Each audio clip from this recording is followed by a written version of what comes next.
Bonjour à toutes, bonjour à tous. On est un peu déçus qu'il n'y ait qu'un seul micro parce qu'on avait prévu un véritable duo où on se renvoyait la balle. Résultat, il n'y a qu'un micro, donc on ne pourra pas travailler nos effets. On voit dans la salle qu'il y a quand même beaucoup de gens de la Gen Z. On voit des sneakers, on voit des tatouages. Les seules personnes qui ne sont pas de la Gen Z dans cette salle, ce sont nos boss. Voilà. Donc vous le savez, la thématique de cet atelier, c'est adresser la Gen Z, les best practices, pardon. Mais avant de vous parler de cette Gen Z, on va se présenter. Manon, je te laisse commencer. Alors moi du coup je suis Manon Delarue et je suis la Head of Social pour le groupe Cerise, donc 2 médias, Oh My Mag et Genside. Donc moi je suis Yacine Amachi, je suis en charge des partenariats avec les marques chez Groupe Cerise. Manon l'a dit, 2 sites, Oh My Mag d'un côté, Genside de l'autre. J'espère que vous connaissez nos médias, j'en suis sûr même. Nous, au quotidien, que ça soit avec les marques ou dans l'éditorial pur, on adresse cette génération Z. Vous pouvez le voir juste là, par exemple sur Instagram, 70% de nos abonnés sont des personnes de la génération Z. Évidemment, on travaille Instagram, mais puisqu'on adresse cette Gen Z, on va également travailler le canal TikTok, vous en doutez, avec 1 250 000 abonnés. Et Snapchat, plateforme sur laquelle on a 5 shows hebdomadaires qui nous permettent d'aller chercher 13 millions de spectateurs par mois. La première question à laquelle on va tenter de répondre, c'est le qui. Qui est cette génération Z? Manon, j'imagine que tu as une réponse. Oui, alors du coup j'ai une réponse et je vais vous dire que la Gen Z n'existe pas. Du coup, voilà, vous pouvez tous sortir. Voilà, c'est terminé. Alors, en effet, la Gen Z, ça existe bien, mais c'est un terme marketing un peu fourre-tout. La vérité, c'est que la Gen Z, c'est des personnes très différentes. Ils sont à des moments de leur vie complètement différents et donc, spoiler alert, une façon de consommer totalement différente également. Alors, ce qu'il faut savoir, c'est que la Gen Z, c'est des collégiens, c'est des lycéens, ça va être des étudiants, des personnes qui cherchent leur premier job, voire le deuxième, et même des personnes qui commencent à expérimenter la maternité ou la paternité. Du coup, il va falloir trouver un moyen de s'adresser à eux, et pour ça, il va falloir trouver des points communs. Et selon moi, la Gen Z, c'est la génération zéro bullshit, petit moyen mémotechnique, et on ne va pas pouvoir les arnaquer ou les endormir. Quand on va devoir s'adresser à eux, il va falloir s'adresser à eux avec des valeurs qui leur sont communes. Donc on en a identifié 4. Alors déjà, avant, pour les autres générations, il y avait un but dans la vie. C'était se marier, avoir des enfants, avoir un job stable, par exemple, ou une maison et un chien. Voilà, je pense que ça doit vous parler, c'est un schéma un peu classique. Aujourd'hui, la Gen Z, elle n'a pas du tout le même rapport au travail. Si vous pensiez qu'un CDI, c'était le Graal pour les jeunes, eh bien, j'ai envie de vous dire lol, mais je ne le dirai pas, parce que c'est un peu un terme de boomer. Du coup, ce qu'il faut savoir, c'est que 40% d'entre eux préfèrent démissionner et perdre leur travail, même sans backup derrière, plutôt que d'être malheureux dans leur travail. Voilà. Donc clairement, ils ont un rapport au travail qui est très différent. C'est la génération du questionnement. Ils remettent tout en cause. Donc la société hétéronormée, ils vont remettre en question la sexualité, la parentalité, les codes de beauté, les injonctions. Voilà. En fait, ils sont en train de tout démonter et tout reconstruire. Ensuite, on peut noter que ces jeunes de la Gen Z, il y a une certaine ambivalence dans leur façon de consommer. Je ne vais pas vous étonner en vous disant qu'ils ont un rapport à l'écologie qui est très important. Pour eux, c'est une valeur vraiment fondamentale. Pour autant, ça ne va pas les empêcher de consommer de la fast fashion, d'aller chez H&M, chez Zara, même si c'est des entreprises qui ne correspondent pas à leurs valeurs, mais tout simplement parce qu'ils y sont habitués et qu'ils y trouvent ce qu'ils cherchent. Ils ne vont pas hésiter à consommer sur des livraisons, enfin sur des plateformes qui font de la livraison 24 heures, alors que clairement c'est un mode de consommation qui n'est pas du tout écolo. Donc clairement, dans leur façon de consommer, ils sont un petit peu perdus, mais en tout cas, c'est en fait leur point commun. Et enfin, je vous ai dit que la Gen Z, c'était un terme marketing un peu foireux, sauf que je vais vous en donner un autre. La Gen Z, c'est la génération des 4 C. Donc, ils sont créatifs, ils travaillent la collaboration, la confiance et la connectivité. Et justement, cette connectivité, elle va passer par leur consommation des médias sur les réseaux sociaux. Alors, juste un instant.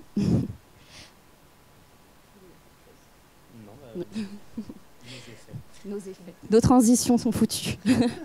Alors, du coup, comment la Gen Z consomme les médias? Donc, comme vous le savez, vous avez déjà entendu parler du mobile first. Aujourd'hui, avec la Gen Z, on est sur le mobile only. C'est l'extension de leurs mains. Clairement, ils font tout sur leur mobile. Et du coup, ils vont, même s'ils ont confiance envers les médias traditionnels comme la télévision, la radio, les titres de presse type Le Monde ou Le Figaro, ils vont consommer de l'actualité sur les réseaux sociaux. Et de deux façons. Il y aura une façon passive où ils vont tout simplement scroller, voilà, et consommer de l'actualité sur les feeds Instagram, sur TikTok, sur Snapchat. Mais ils vont également consommer de façon active, où là, ils vont trouver des médias référents sur les thématiques qui leur passionnent, et là, ils vont interagir avec ce contenu. Et pour nous, en tout cas chez Cerise, l'interaction et l'engagement de ces communautés-là sur nos comptes, c'est un véritable trésor, et on la surveille de très près. Quelles sont les attentes de la Gen Z sur ces médias, sur les réseaux sociaux? Ça va être de l'engagement, puisque la Gen Z est engagée, voire militante, et du divertissement, parce que je ne vous cache pas qu'avec la pandémie et le Covid, ils ont besoin d'un peu de légèreté et de sortir de cet isolement qui leur a été imposé. Donc, du divertissement et de l'engagement. Enfin, dernière chose, de l'authenticité. Clairement, la Gen Z a envie de vraies choses, des vrais gens, des vrais témoignages. On a certes envie de rêver, mais on a envie de trouver les personnes qui nous ressemblent le plus. Et pour ça, on va travailler de différentes façons les contenus sur les réseaux sociaux en tant que médias.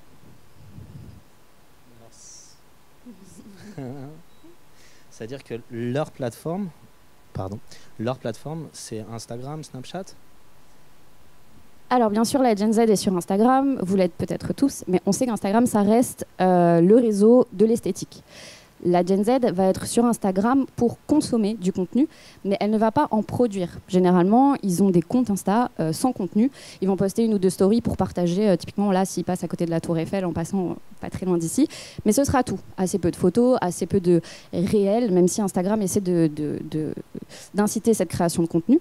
Snapchat, ça reste une bonne messagerie entre potes, où ils vont consommer des shows Discover comme les nôtres, par exemple, divertissants et engagés. Mais pareil, en fait, ça va être de la consommation assez, on va dire, passive. Sur TikTok, vraiment, ça va être complètement différent. Cette Gen Z, elle a pris ses quartiers sur l'application. Promis, j'ai pas d'action chez eux. Je vais juste faire l'éloge de TikTok pour la Gen Z, en tout cas.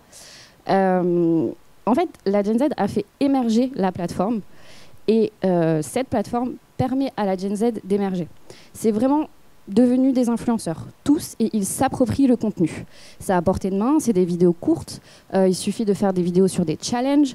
Et ce qu'il faut savoir, c'est qu'avec la pandémie, il y a eu une véritable mutation de TikTok. Vous avez dû connaître Musical.ly, où il y avait énormément de chants, de danse. Et en fait, avec la pandémie, quand on s'est tous retrouvés enfermés, on a voulu voir les gens dans la même situation que nous, et vraiment cette vraie vie et ce partage. Et TikTok est devenu le réseau de la diversité. On trouve des personnes qui partagent vraiment leur vie quotidienne et qui ne répondent pas à justement ces injonctions, à ces normes en fait, qui nous sont imposées depuis longtemps. Et ils viennent vraiment avec une liberté de ton s'adresser à ces jeunes. Enfin, ce qu'il faut savoir, c'est que TikTok, c'est la plateforme de l'engagement.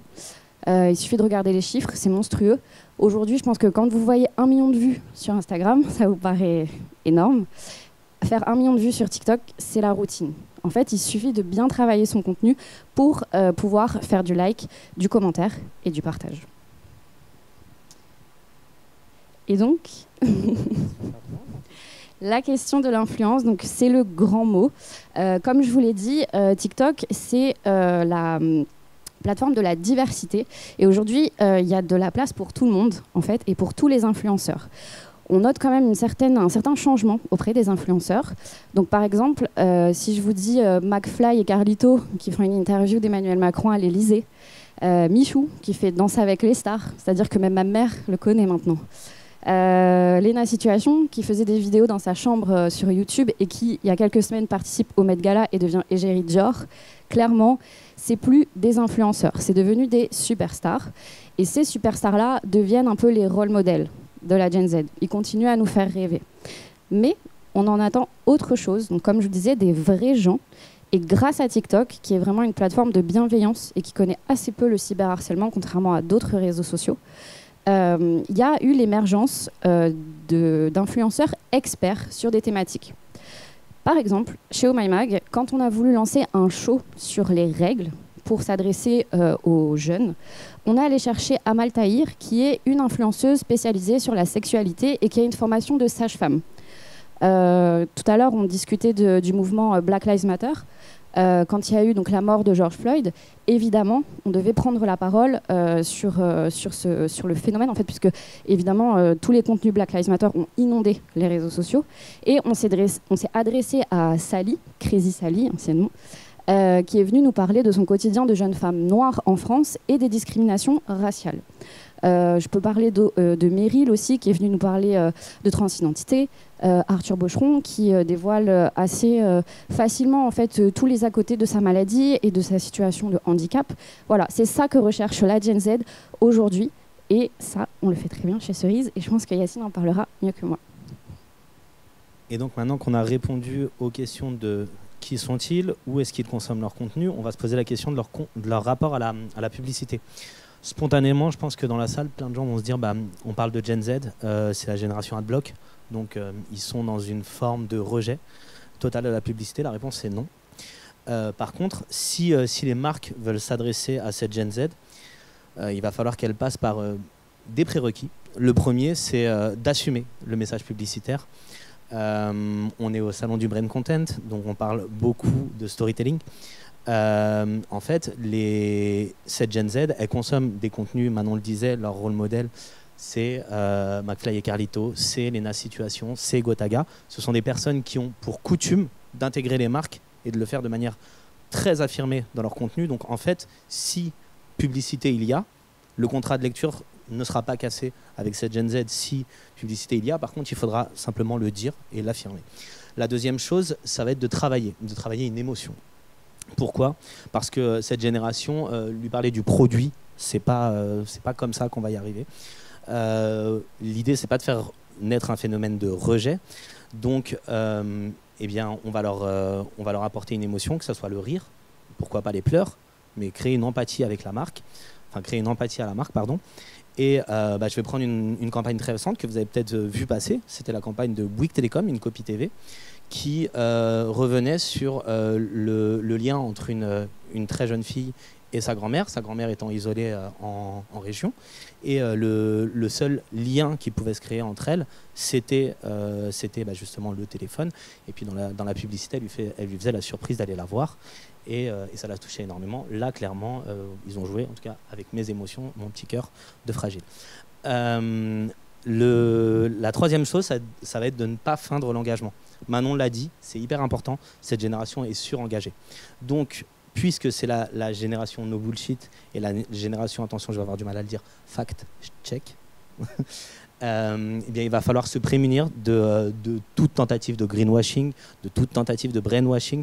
Prenons un exemple, si une marque a envie de communiquer sur sa politique verte, il va falloir que ça passe par des actions, parce que cette génération Z va aller le vérifier. Si une marque communique sur la diversité, que ce soit en matière de carnation de peau, que ce soit en matière de sexualité, pareil, il va falloir que ça prenne vie dans ses équipes. Je vais vous prendre un exemple tout bête. On a travaillé avec l'annonceur Badoo sur les violences faites envers les communautés LGBTQIA+. Eh bien, on a pu constater au moment où on a mis en place le partenariat avec Badoo que des personnes de la communauté LGBT travaillaient dans les équipes de Badoo. Enfin, la dernière chose, puisqu'il s'agit encore une fois de transmettre quelque chose à cette génération Z par le biais de la publicité. Si on ne génère pas de l'émotion, on va pouvoir rendre un service. Rendre un service, pourquoi ? Parce qu'en fait, cette génération, elle en a absolument rien à foutre que le portable Vivo coûte 380 €. Par contre, si le portable Vivo, comme dans le cadre de notre partenariat, permet de faire des selfies qui permettent de rendre tes copines jalouses, à ce moment-là, effectivement, on est sur quelque chose de très factuel. On ménage notre effet, on le fait quand même ? Non, je pose la question pour toi. Et donc, en ce sens, évidemment, le brain content, c'est une des clés pour adresser cette jeune génération, cette génération Z. Et le mieux, c'est qu'on vous présente quelques partenariats qu'on a mis en place ces derniers mois pour l'adresser. Donc, comme on vous le disait, Oh My Mag, c'est le média de l'influence. Là, je vais vous parler d'un partenariat qui avait été mis en place avec La Redoute fin 2020. Je pense que La Redoute, dans cette salle, tout le monde connaît. C'est une marque statutaire qui parle à Manon et moi parce que quand on s'est installé, on a pensé au catalogue de notre maman et on a eu envie de prendre des meubles chez La Redoute ou d'acheter, je sais pas moi, une paire de sneakers. Ça parle donc aux 25 et plus. Par contre, il y a un vrai trou d'air pour La Redoute. Il y avait, en tout cas, un vrai trou d'air pour La Redoute auprès des 13-21 ans qui n'identifient pas la marque parce que Zalando, parce que Sarenza, etc. Parce que Asos. Donc, l'idée qui a très vite émergé pour cette campagne, c'est de se focaliser sur un réseau. On en a parlé. Manon est la meilleure commerciale de TikTok. Et le but avec ce partenariat, c'était de constituer une véritable communauté autour de la Redoute, sur ce réseau. Il était découpé en 2 temps, ce partenariat. Le premier, c'était un challenge TikTok qui visait à aller dénicher les 6 futures égéries de la Redoute.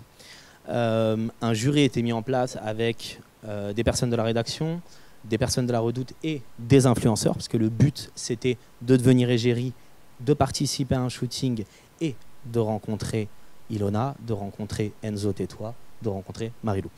Le deuxième temps, évidemment, on a profité de ce shooting pour faire une pléthore de contenu.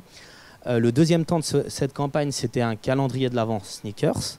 Donc là, mécanique finalement assez simple, un calendrier de l'Avent, ça veut dire chaque jour, on dévoile quelque chose, en l'occurrence une paire de sneakers, et on consultait notre communauté. L'idée était de leur demander à qui était adressée la paire de sneakers qui va apparaître là, juste là. Et le soir, un reveal. Donc l'idée, c'était de faire gagner cette paire de sneakers et encore une fois de continuer à faire grandir la communauté Insta et la communauté TikTok de La Redoute. La vraie réussite de ce partenariat, au-delà du nombre de vues, au-delà du nombre de consultations des contenus, pardon, je suis désolé. La vraie réussite pour nous, c'était d'avoir réussi à constituer une communauté sur TikTok pour La Redoute, puisque au départ, on était à la bulle et en fin de partenariat, on avait atteint 80 000 abonnés sur le compte TikTok de La Redoute grâce à Manon et son expertise en la matière.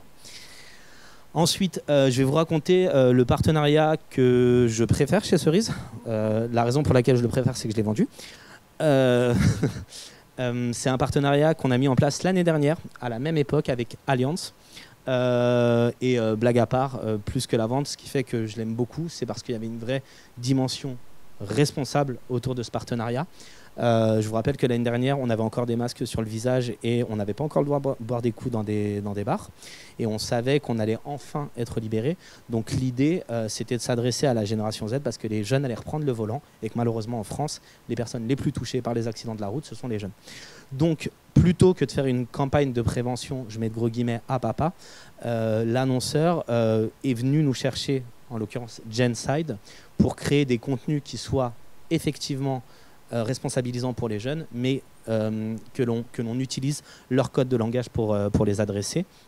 Donc en fait, il y avait 2 versants à ce partenariat. D'un côté, des contenus très statutaires, très savoir, qui permettaient de faire passer un message. Un épisode de notre podcast Star, Mourir moins con, incarné par Guilain, juste là, qui répondait à la question qu'est-ce qui se passe dans mon corps quand je bois 1, 2, 3, 4 verres. Et donc il se mettait virtuellement au volant d'une voiture. On avait fait venir un addictologue qui venait répondre à une question toute bête, comment les jeunes rentrent dans la conso de drogue et d'alcool en France. Et puis après, des contenus plus fun.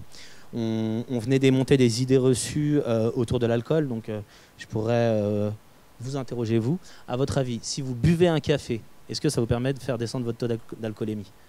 Non, effectivement. J'aurais bien aimé que tu dises oui pour que... Et donc on avait travaillé des idées reçues. Énorme succès autour de ce partenariat. Très souvent, quand on fait un partenariat avec une marque et que c'est un partenariat ambitieux, vous le voyez, on fait venir des influenceurs. Donc on avait fait venir des influenceurs également, Ryan et Nouren, qui venaient nous raconter des souvenirs de soirée, mais également des jeunes de la vraie vie qui nous racontaient des souvenirs de soirée. Et la première fois et la dernière fois qu'ils s'étaient sentis être le héros ou l'héroïne de la soirée. Et dernier case, pour garder un tout petit peu de temps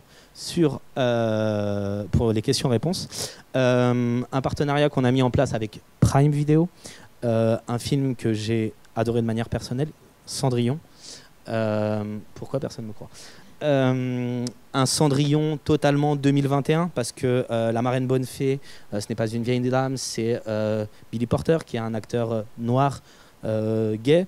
Camilla Cabello qui incarne Cendrillon, donc tout sauf une blonde, des chorégraphies hip-hop pour couronner le tout. Bref, donc un film très ancré dans la modernité. Et l'objectif de Prime Video en septembre dernier, c'était de faire de ce film l'événement, je vais mettre de gros guillemets, ciné plateforme de la rentrée. Donc, comme souvent, puisque on était sur MyMag, et MyMag c'est le média de l'influence, enfin c'est le média de l'engagement et de l'influence. On était allé chercher des influenceurs, chanteurs. On leur avait permis de regarder le film en avant-première, merci beaucoup. Et ensuite, ils repitchaient le film avec leurs mots. Et ensuite, tout un tas de contenu qui a été étalé sur sur la semaine de lancement du film, de manière à faire de la présence à l'esprit à cet instant clé pour la vie du film. Et pourquoi on aime les trois partenariats qu'on vous a présentés, pourquoi on les aime, c'est parce que c'est des choses qui s'intègrent très naturellement dans l'ADN éditorial de nos sites, de nos réseaux. Et en fait, c'est très facile pour nous, dans ces cas-là, d'aller chercher de la vue, de l'engagement, le sacro-saint engagement dont Manon vous parlait. Voilà, merci beaucoup de nous avoir écoutés. Est-ce que vous avez des questions ?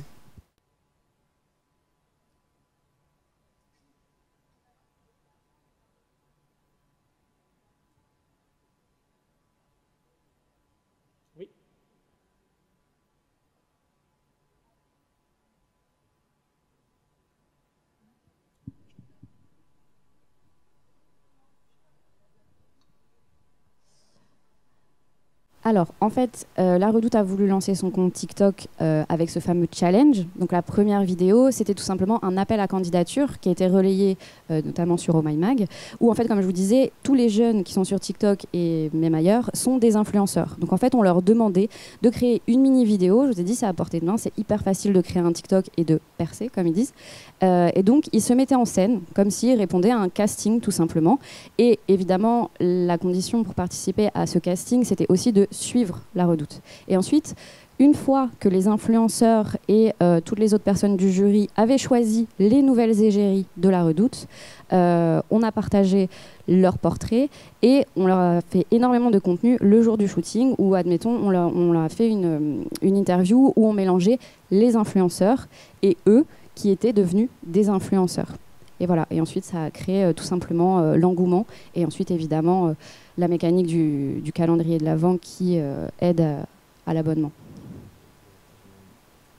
Je suis désolé, juste pour compléter, mais j'en ai pour une seconde. Et après, ce qu'il faut savoir, et ça, c'est vraiment le savoir-faire de Manon, je suis ton agent aujourd'hui, c'est sur TikTok, en fait, de manière à constituer une communauté, il y a une somme de prérequis, l'utilisation de challenge, il y a des trends, il y a des choses à suivre qui permettent de faire grandir une communauté un peu plus rapidement. Et ça, c'est des choses qu'on fait pour nos comptes, donc qu'on peut faire naturellement pour les marques aussi. Pardon.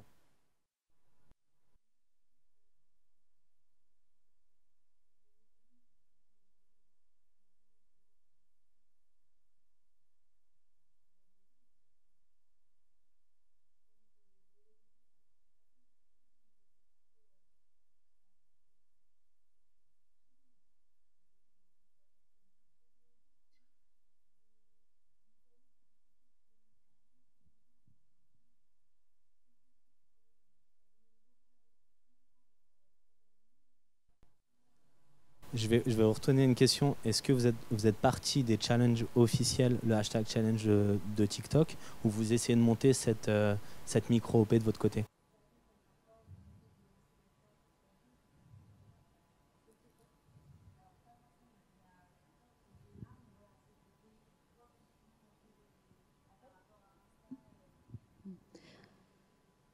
Alors sur Instagram, les personnes, quand il s'agit de faire beaucoup de manipulations pour participer à des challenges ou des concours, même si en fait le lot à gagner est hyper intéressant, elles vont être très feignantes. Les personnes sont très feignantes. Elles veulent juste commenter. Dès qu'on commence à leur demander d'inviter une ou deux, trois personnes, ça y est, en fait on les a perdus. Alors que sur TikTok, là, on leur demandait de mettre en avant leur créativité et avec comme lot, entre guillemets, de devenir eux-mêmes des influenceurs, de participer à un shooting avec leurs influenceurs influenceurs stars. Donc je pense qu'il y a ça aussi et ça a dû faire vibrer leur corde sensible. Ensuite, ce qu'il faut savoir, c'est que pour le coup, pour La Redoute, il y avait eu une mise en avant également avec TikTok en fait. Voilà.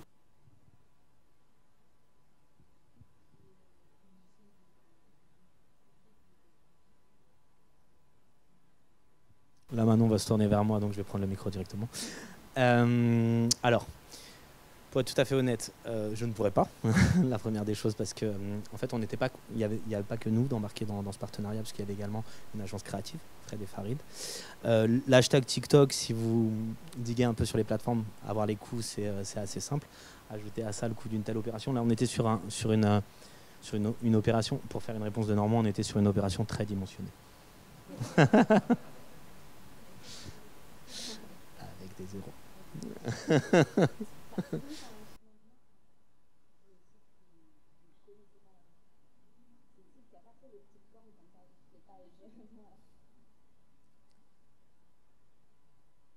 Le cas La Redoute passionne. Est-ce que vous avez des questions sur les autres cas? Monsieur fait timing, timing, timing. Dites-moi.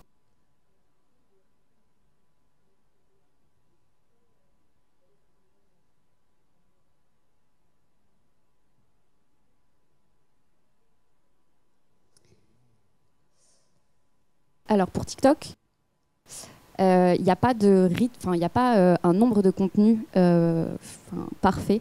Ce qui compte sur TikTok, c'est la régularité. En fait, si vous êtes capable de poster une vidéo par semaine, faites-le. Mais à ce moment-là, vous publiez une vidéo par semaine. Si vous pouvez en faire 3, vous en faites 3, mais vous restez là-dessus. Si, au bout d'un moment, si vous commencez à en poster 3 par jour, tout d'un coup, ça va un peu perdre l'algorithme TikTok.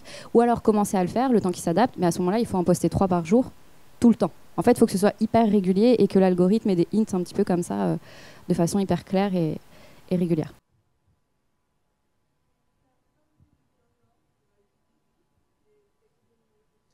Alors c'est vrai que ça, c'est une appellation groupe. Nous, on va avoir tendance à considérer qu'une vidéo longue, c'est 2, 3, 5 minutes. Maintenant, on sait que pour d'autres médias, ça ne sera pas ça. Mais voilà. Étant donné qu'on va nous demander de partir, je vais faire mon job de commercial. La première chose, si vous voulez continuer à discuter avec nous avant que ma boss me dise que je ne l'ai pas fait, vous pouvez venir nous voir sur le stand juste là. Notre boss, qui a également fonction de collecte aujourd'hui, sera ravi de scanner votre badge si vous voulez qu'on discute par mail plus tard. Et merci à toutes, merci à tous de votre attention.